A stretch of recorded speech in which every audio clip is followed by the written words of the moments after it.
অন্যান্য আরেকটা ঘটনা সেটা তো আপনারা বলছেনই না, বলতে চাচ্ছেন না যে শোনেন আমাকে বলতে দেন please please let me speak.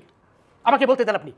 কালকে চিটাগাংয়ে 12 জনকে ছাদের থেকে ফেলে দিয়েছে এই সেনা শিবিরের লোকরা, সেটা আপনার কোনো খবরে আসেনি, আপনি সেই কথাটা তুললেন না। আপনি সেই একজনের কথা যারা প্রাণ দিয়েছে আপনি কি বলেছেন এই কথা যে কালকে 12 জনকে ছাদের থেকে ফেলে দিয়েছে শিবিররা? আপনি সেটা বলেননি তো, বলবেন না। আপনি তো আমাকে কিছু বলার সুযোগই না, দিচ্ছেন না। আপনি তো শুরুই করেছেন এইভাবে যে আপনি পরিষ্কারভাবে প্রমাণ করেছেন আপনি তাদেরই লোক। আমি আবার রিপিট করছি, I have no hesitation in saying that.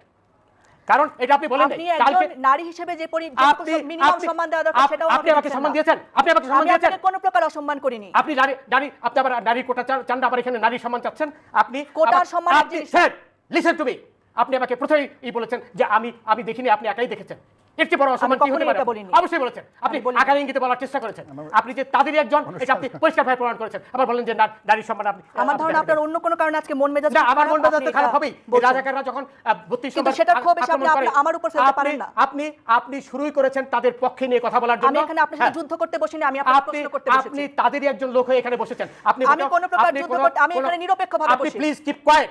আপনি এখানে অ্যাঙ্কার হিসেবে যে নিরাপত্তার দায়িত্ব সেটা আপনি পালন করেননি বলেই আমি উত্তেজিত হয়েছি। আবার নারীর কথা বলছেন আপনি শুরুর থেকেই। এখন এই যে 12 জনকে আপনার ছাদে থেকে ফেলে দিল, এই কথাটা তো বলেননি। এই কথা দিয়ে আপনার শুরু করা উচিত ছিল। সেই 12 জন হাসপাতালে করছে, সেটা দিয়ে আপনার শুরু করা উচিত ছিল।